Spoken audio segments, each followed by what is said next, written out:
श्री गुरुदेव भगवान की जय। श्रीमद् भगवद गीता के चतुर्थ अध्याय में श्री भगवान ने अभी तक कर्मों का रहस्य बताते हुए बताया कि जिसके समस्त कर्म आश्रय कामनाओं से रहित हो गए हैं और सब ज्ञान की अग्नि में वो सब दग्ध हो चुके हैं, उन्हें कोई कामना या इच्छा आश्रय कहीं भी नहीं है, तो ऐसे विद्वान जन को पंडित कहते हैं। अब आगे 20वें श्लोक में भगवान कहते हैं, त्यक्त्वा कर्म फलासंगम नित्य तृप्तो निराश्रयः कर्मण्य भी प्रवर्तोपि नैव किंचित करोति सः। जो है निराश्रय तृप्त नित्य निज कामनाएं तत्सभी करते पुरुष तपिये त्रिविध सात्विक तपस्या है तभी। अन्वय है इसका, निराश्रयः नित्य तृप्तः सह कर्म फलासंगम त्यक्त्वा कर्मणि अभिप्रवृत्तः किंचित एव न करोति। अर्थात जिसका कोई दूसरा आश्रय नहीं है। संसारी लोग प्रायः धन, परिवार, शरीर या अन्य पद पदार्थ का आश्रय लेते ही हैं काम में, जैसे बालक माता का, पिता का, पत्नी पति का या वृद्ध बेटों के आश्रय रहते हैं, परंतु जिन्हें किसी का आश्रय न हो, यह सभी भौतिक वस्तुएं नश्वर हैं, क्षणिक हैं। क्षण भंगुर जीवन की कलिका कल प्रात को जाने खिली न खिली। मलियाचल की शुचि सुंदर गंध समीर अमीर चली न चली। कलिकाल कुठार लिए फिरता तन नम्र है चोट झली न झली। भजले हरि नाम अरी रसना फिर अंत समय में हिली न हिली। तो संसार की हर वस्तु जो पैदा हुआ है वो सब नश्वर है, सब मरने मिटने वाली हैं। पद पदार्थ, जन धन, शरीर का आश्रय साथ सब रहे, परंतु तुम शरीर नहीं आत्मा हो, उसे किसका आश्रय चाहिए? आत्मा को तो किसी का आश्रय नहीं चाहिए, वो सदा स्वतंत्र है। जो स्वयं ही सबका आश्रय है वह किसी के आश्रित नहीं है। भरण पोषण, ख्याति, विकास यद्यपि सब उसी से होता है जिसका सहारा है, परंतु आत्मा सदा एक सा है। वह निराश्रित या कमजोर नहीं है, जो धीरे धीरे बढ़ जाएगा किसी के सहारे से। न उसको बढ़ना है, न घटना है, न खुशी गम होना है। जब तुम आत्मा हो तो तुम्हें कुछ नहीं चाहिए। किनारे छूट जाते हैं, किनारों का भरोसा क्या। सहारे छूट जाते हैं, सहारों का भरोसा क्या। संसार में किसी चीज का कोई भरोसा नहीं है, अपने शरीर का ही नहीं है। शरीर, धन, परिवार, जन तन, किसी का कोई भरोसा नहीं। अतः क्षण भंगुर का आश्रय कैसा?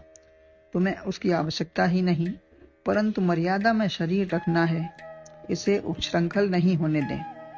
शरीर सीमा में आबद्ध है, शरीर अपनी सीमा में आबद्ध है। शरीर में दोष हैं और उसे सब कुछ चाहिए भी। जब तक गुरु नहीं मिले थे तभी तक सहारा चाहिए था। स्वतः कल्याण स्वरूप आत्मा हो।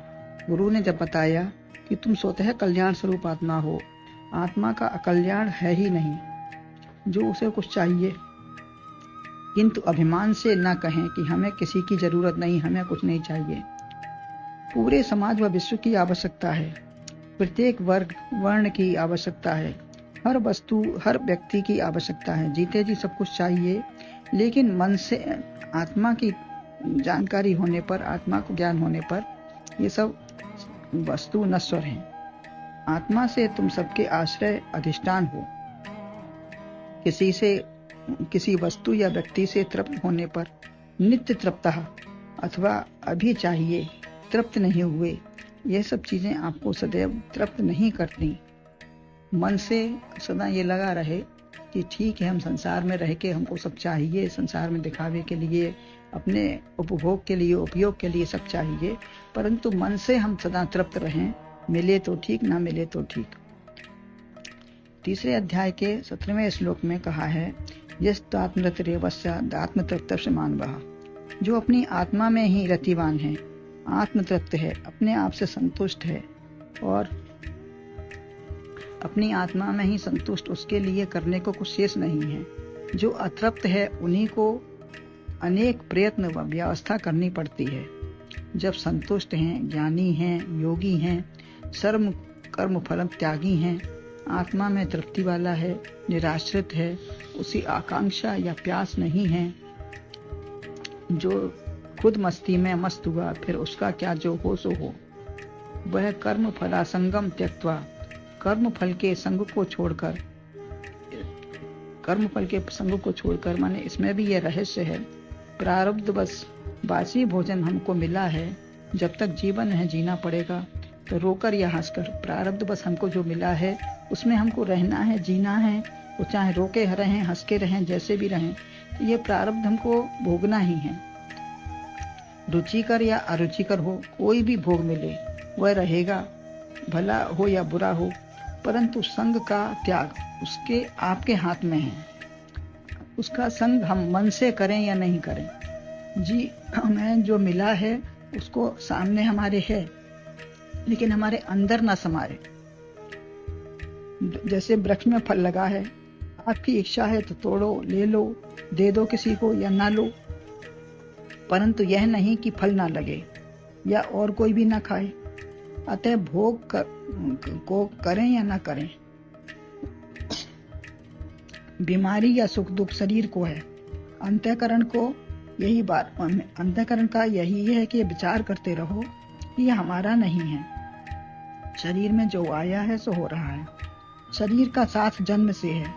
हम पैदा हो गए या इतनी आयु हो गई, सबने नाम, आयु या पता पूछा तो अहंकार से वही बता दिया जो शरीर का है। जीवन भर का यही अभ्यास है तो वही बताना पड़ता है। जो जन्म से हमारे साथ रहा उसका विस्मरण जल्दी होता भी नहीं है और हो भी नहीं सकता। कोई भी भला या बुरा साथी मिला उसका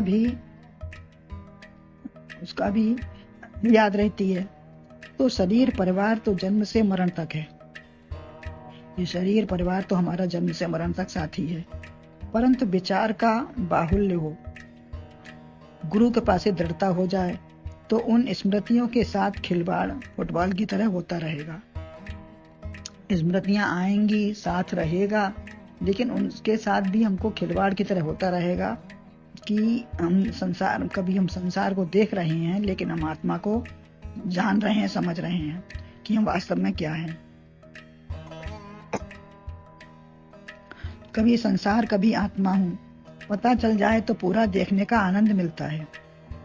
देखते रहो कौन जीता। जैसे भारत जीता तो तुम्हारा आत्म तत्व जीता। खेल आप देखते हैं तो हमें प्रसन्नता होती है। जब भारत जीतता है तो तुम्हारा आत्म तत्व जीता, उसी से प्रसन्नता होती है। शरीर वृत्ति जीतेगी तो प्रसन्नता ना होगी। यदि हम शरीर की तरफ से जीत गए हैं, शरीर की तरफ से हम रम गए उसमें, तो हमें प्रसन्नता नहीं मिलेगी। ये क्षणिक है, प्रसन्नता भी मिलेगी तो क्षणिक होगी। यह सुंदर लीला है। ऐसे विचार में रहो। बहुत सूरवीर, बहुत बड़े खिलाड़ी हैं तो देखते ही हैं, वो देखते हैं, उनको अपने घर में नहीं बसाते। आत्मा अनात्मा को खिलवाड़ के दृष्टा हैं, सब खेल के दृष्टा बनते हैं। आत्मा अनात्मा को उनको अपने साथ बसा नहीं लेते। अतः कर्म फल के संग का साथ छोड़ दो, तो चाहे खूब कर्मणि, काम में खूब प्रवृत्त हो, चाहे कोई काम करो, अभी प्रवृत्तः, अच्छी तरह जुट जाओ, परंतु नैव किंचित करोति यः, वह किंचित मात्र कुछ भी नहीं करता है और मन से सदा अलग है, उसमें तृप्त नहीं है, लगा नहीं है। पद बिन चले सुनय बिन काना, कर बिन कर्म करे बिन नाना। इंद्रियां, हाथ पैर, मन बुद्धि हमारी ही नहीं है, अतः हम करता भी नहीं है। ये सब हमारा नहीं है। भगवान जब चाहे, जैसा चाहे उसको बना दे या बिगाड़ दे। तो जब हमारी नहीं है तो हम उसके करता भी नहीं है। पश्यन श्रवणन स्पर्शन जघ्रन रसनन गच्छन सुपंसपन। इंद्रियां ही इंद्रियों का व्यापार कर रही हैं, तुम करता नहीं हो, तब अभिमान किस बात का करेंगे? जब हम करता ही नहीं है, हमारी इंद्रियां, मन, बुद्धि, शरीर कुछ है नहीं, तो हम किसका अभिमान कैसे करेंगे? मैं सच्चिदानंद हूँ। बार बार इसी बात को विचारो। तुमने क्या किया, कहाँ हो? शरीर तुम नहीं हो, सब स्वतः हो रहा है। मैं कुछ नहीं करता, आत्मा कूटस्थ है, सार्थक है, सर्वव्यापी है, इसके बिना कुछ नहीं है। आत्मा जब तक है तभी तक सब कुछ है, अन्यथा कुछ नहीं है। ये सब संसार की लहरें हैं, जैसे समुद्र में लहरें होती हैं, ऐसे ही शरीर की ये लहरें हैं। संसार में ये लहरें रूपी विचार हमको मिल रहे हैं, उठ रहे हैं, तो उसको देखें। उसमें खिलवाड़ होता है तो होता रहे, लेकिन हम उसके कर्ता भोक्ता और उसमें रमे नहीं। गुरुदेव भगवान की जय।